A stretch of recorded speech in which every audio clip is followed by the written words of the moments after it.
പുഴയിൽ മീൻ പിടിക്കുന്നതിനെ ചൊല്ലി തർക്കത്തിനിടയിൽ വിദ്യാർത്ഥിയെ കുത്തിപ്പരിക്കേൽപ്പിച്ച പ്രതി പോലീസിന്റെ പിടിയിൽ. പാലക്കാട് കടുക്കാംകുന്നം സ്വദേശി കിരൺ രാജിനാണ് പാലക്കാട് ടൗൺ നോർത്ത് പോലീസ് പിടികൂടിയത്. ചെമ്പൈ സ്മാരക സംഗീത കോളേജിലെ വിദ്യാർത്ഥി കൗശിക്കിനാണ് കുത്തേറ്റത്.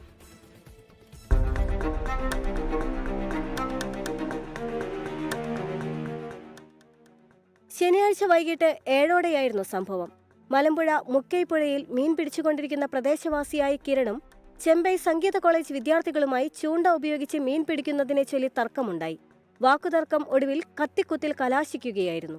ചെമ്പൈ കോളേജിലെ 1ാം വർഷ വിദ്യാർത്ഥി കോഴിക്കോട് സ്വദേശിയായ കൗശിക്കിനെ കിരൺ കൈവശമുണ്ടായിരുന്ന കത്തിവച്ച് കുത്തി പരിക്കേൽപ്പിച്ചു. കുത്തിയതിനു ശേഷം ഒളിവിൽ പോയ കിരണിനെ പാലക്കാട് ജില്ലാ ആശുപത്രി പരിസരത്ത് നിന്നാണ് പോലീസ് പിടികൂടിയത്. കുത്തേറ്റ ചെമ്പൈ കോളേജിലെ 1ാം വർഷ വിദ്യാർത്ഥിയായ കൗശിക് തൃശൂരിലെ സ്വകാര്യ മെഡിക്കൽ കോളേജ് ആശുപത്രിയിൽ ചികിത്സയിലാണ്. കൗശിക്കിനൊപ്പം ഉണ്ടായിരുന്ന സുഹൃത്തുക്കളാണ് വിദ്യാർത്ഥിയെ ആദ്യം പാലക്കാട് ജില്ലാ ആശുപത്രിയിൽ എത്തിച്ചത്. കൂടെയുണ്ടായിരുന്ന വിദ്യാർത്ഥികളുടെ മൊഴി പാലക്കാട് ടൗൺ നോർത്ത് പോലീസ് രേഖപ്പെടുത്തി. 24 പാലക്കാട്.